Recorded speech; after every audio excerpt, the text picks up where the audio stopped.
Assalamualaikum warahmatullahi wabarakatuh. Perkenalkan, nama saya Ahmad Nur Kadri, NIM 2020246 dari kelas B. Saya ingin menjelaskan tentang hukum dagang berjudul hukum investasi. Pengertian hukum investasi. Istilah hukum investasi berasal dari terjemahan bahasa Inggris, yaitu investment of law. Dalam peraturan perundang-undangan tidak ditemukan istilah investasi. Untuk mengetahui pengertian hukum investasi, kita harus tahu mencari dari berbagai pandangan para ahli dan kamus hukum. Pengertian hukum menurut beberapa ahli. Menurut Ida Bagus Biasa Putra, hukum investasi adalah norma-norma hukum mengenai kemungkinan-kemungkinan dapat dilakukannya investasi, syarat-syarat investasi, perlindungan, dan yang terpenting mengarahkan agar investasi dapat mewujudkan kesejahteraan bagi rakyat. Menurut Mulya Lubis, hukum investasi tidak hanya dalam UU, tetapi dalam hukum dan aturan lain yang diberlakukan berikutnya yang terkait dengan masalah-masalah investasi asing. Pengertian investasi ini ditekankan pada sumber hukum investasi. Sumber hukum investasi itu meliputi UU dan aturan-aturan lain. Menurut Salim HS dan Budi Sutrisno, hukum investasi adalah keseluruhan kaidah hukum yang mengatur hubungan antara investor dengan penerima modal, bidang-bidang usaha yang terbuka untuk investasi, serta mengatur tentang prosedur dan syarat-syarat dalam melakukan investasi dalam suatu negara. Investasi yang pertama, menjauhi kemungkinan terjadinya inflasi. Yang kedua, mengurangi pengangguran. Yang ketiga, memajukan negara dalam jangka panjang. Yang keempat, meningkatkan pendapatan per kapita. Yang kelima, nilai uang bertambah. Yang keenam, mempersiapkan kebutuhan masa depan. Yang ketujuh, merdeka secara finansial. Yang kedelapan, pensiun lebih siap. Yang kesembilan, melatih tanggung jawab dan mengambil keputusan. Peranan investasi dalam perekonomian Indonesia. Pertama, investasi ini memiliki korelasi positif terhadap pembangunan infrastruktur negara. PDB yang naik akan mendukung upaya pembangunan dari pemerintah. Sementara pemerintah pun akan lebih giat membangun infrastruktur guna menyokong dan menarik investor. Yang kedua, investasi ini juga akan menumbuhkan iklim bisnis. Semakin banyak investasi atau penanaman modal yang dilakukan, maka akan semakin banyak pula bisnis-bisnis baru yang bermunculan, seperti UMKM, alat kesehatan, dan perumahan yang menjadi beberapa sektor bisnis yang tumbuh di masa pandemi ini. Yang ketiga, banyaknya bisnis yang bermunculan akan membuka lebih banyak lapangan pekerjaan, yang mana secara jelas akan mendukung pertumbuhan daya beli konsumen serta konsumsi rumah tangga. Dasar hukum investasi. TAP MPR nomor 23/1/1996 dalam pasal 6, demokrasi ekonomi memiliki ciri-ciri positif, yakni A.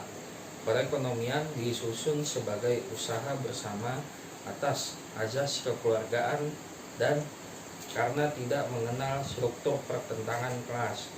B. Sumber-sumber keuangan negara digunakan dengan pemufakatan lembaga-lembaga perwakilan rakyat, sedang pengawasan dari penggunaan ada pada lembaga-lembaga perwakilan rakyat pula. C. Cabang-cabang produksi yang penting bagi negara dan yang menguasai hajat hidup rakyat banyak dikuasai oleh negara. D. Kepada warga negara diberi kebebasan dalam memilih pekerjaan dan diberi hak akan pekerjaan serta penghidupan yang layak. Hak milik perorangan diakui dan dimanfaatkan guna kesejahteraan masyarakat, dan karena tidak boleh dijadikan alat untuk mengeksploitasikan sesama manusia. Potensi, inisiatif, dan daya kreasi setiap warga negara dapat diperkembangkan sepenuhnya dalam batas-batas yang tidak merugikan kepentingan umum. Fakir miskin dan anak-anak terlantar berhak memperoleh jaminan sosial. Yang kedua, Undang-Undang Nomor 25 Tahun 2007 tentang penanaman modal. Bab 1 Ketentuan Umum, Bab 2 Asas dan Tujuan, Bab 3 Kebijakan dan Penanaman Modal, Bab 4 Bentuk Badan Usaha dan Kependudukan, Bab 5 Perlakuan terhadap penanaman modal, Bab 6 Ketenagakerjaan, Bab 7 Bidang Usaha, Bab 8 Pengembangan penanaman modal bagi usaha mikro, kecil, menengah, dan koperasi. Bab 9 Hak kewajiban dan tanggung jawab penanaman modal. Bab 10 Fasilitas penanaman modal. Bab 11 Pengesahan dan perizinan perusahaan.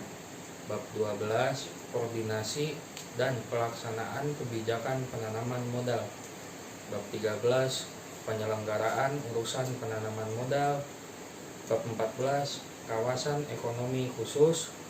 Bab 15 Penyelenggaraan sengketa. Bab 16 Sanksi. Bab 17 Ketentuan peralihan. Bab 18 Ketentuan penutup. Bentuk-bentuk investasi. Yang pertama ada reksadana. Reksadana yaitu wadah yang digunakan untuk menghimpun dana dari masyarakat yang dikelola oleh suatu badan hukum yang bernama manajer investasi, yang kemudian dana yang terkumpul tersebut diinvestasikan ke aset finansial lainnya. Kedua, properti. Properti yaitu investasi dalam bentuk tanah atau rumah. Yang ketiga, mata uang asing. Investasi dalam mata uang asing mempunyai resiko lebih tinggi dibandingkan dengan investasi lain seperti saham. Di Indonesia, nilai mata uang asing menganut sistem mengambang bebas sehingga membuat nilai mata uang rupiah sangat fluktuatif. Yang keempat, saham. Saham yaitu kepemilikan atas sebuah perusahaan. Dapat diartikan bahwa dengan membeli saham di suatu tempat berarti sama dengan membeli sebagian perusahaan tersebut. Yang kelima, emas. Emas merupakan barang berharga yang paling diterima di seluruh dunia selain mata uang asing.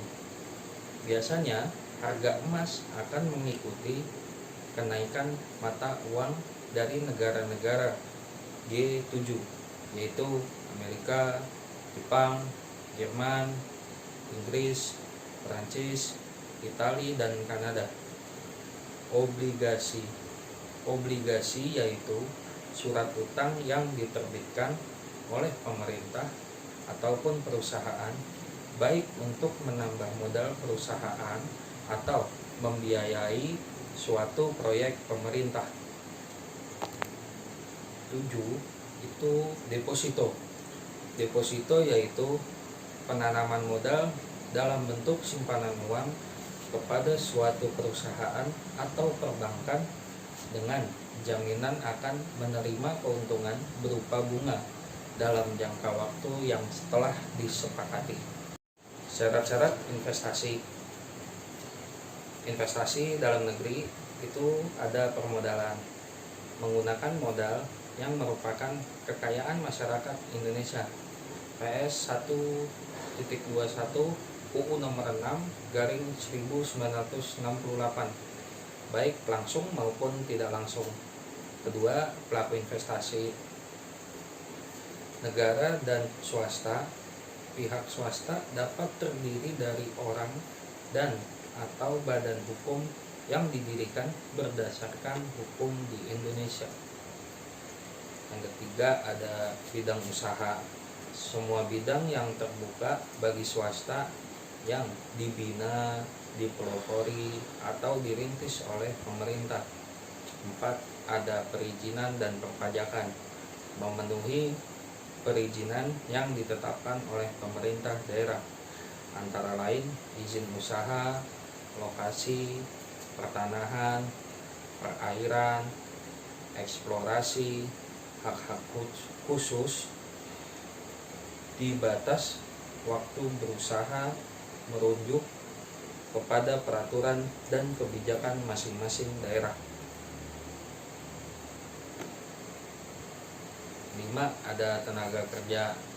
Wajib menggunakan tenaga ahli bangsa Indonesia, kecuali apabila jabatan-jabatan tertentu belum dapat diisi dengan tenaga bangsa Indonesia. Mematuhi ketentuan UU Ketenagakerjaan merupakan hak dari karyawan.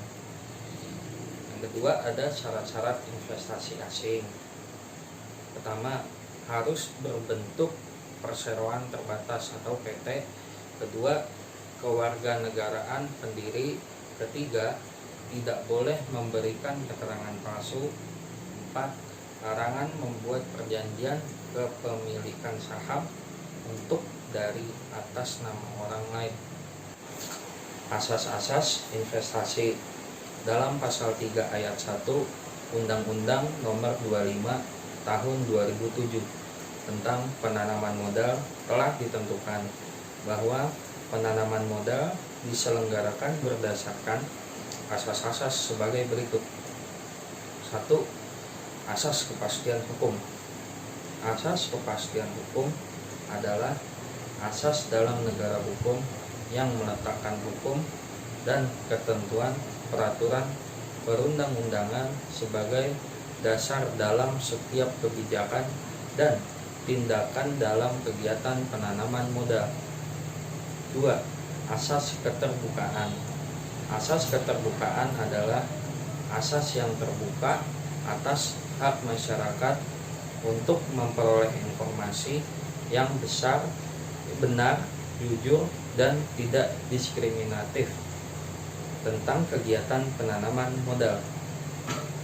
Yang ketiga, asas akuntabilitas. Asas akuntabilitas adalah asas yang menentukan bahwa setiap kegiatan dan hasil akhir penyelenggaraan penanaman modal harus dipertanggungjawabkan kepada masyarakat atau rakyat sebagai pemegang kedaulatan tertinggi negara sesuai dengan ketentuan peraturan perundang-undangan. 4. Asas perlakuan yang sama dan tidak membedakan asal negara. Asas perlakuan yang sama dan tidak membedakan asal negara adalah asas perlakuan pelayanan non-diskriminasi berdasarkan ketentuan peraturan perundang-undangan baik antara penanam modal dalam negeri dan penanam modal asing. 5. Asas kebersamaan. Asas kebersamaan adalah asas yang mendorong peran seluruh penanam modal secara bersama-sama dalam kegiatan usahanya untuk mewujudkan kesejahteraan rakyat. 6. Asas efisiensi berkeadilan. Asas efisiensi berkeadilan adalah asas yang mendasari pelaksanaan penanaman modal dengan mengedepankan efisiensi berkeadilan dalam usaha, mewujudkan iklim usaha yang adil, kondusif, dan berdaya saing. 7. Asas berkelanjutan. Asas berkelanjutan adalah asas yang secara terus-menerus terencana mengupayakan berjalannya proses pembangunan melalui penanaman modal untuk menjamin kesejahteraan dan kemajuan dalam segala aspek kehidupan, baik untuk masa kini maupun untuk masa datang. 8. Asas berwawasan lingkungan. Asas berwawasan lingkungan adalah asas penanaman modal yang dilakukan dengan tetap memperhatikan dan mengutamakan perlindungan dan pemeliharaan lingkungan hidup. 9. Asas kemandirian. Asas kemandirian adalah asas penanaman modal yang dilakukan dengan tetap mengedepankan potensi bangsa dan negara dengan tidak 29 menutup diri pada masuknya modal asing demi terwujudnya pertumbuhan ekonomi. 10. Asas keseimbangan kemajuan dan kesatuan ekonomi nasional. Asas keseimbangan kemajuan dan kesatuan ekonomi nasional adalah asas yang berupaya menjaga keseimbangan kemajuan ekonomi wilayah dalam kesatuan ekonomi. Sekian presentasi dari saya, kurang lebihnya mohon maaf. Wassalamualaikum warahmatullahi wabarakatuh.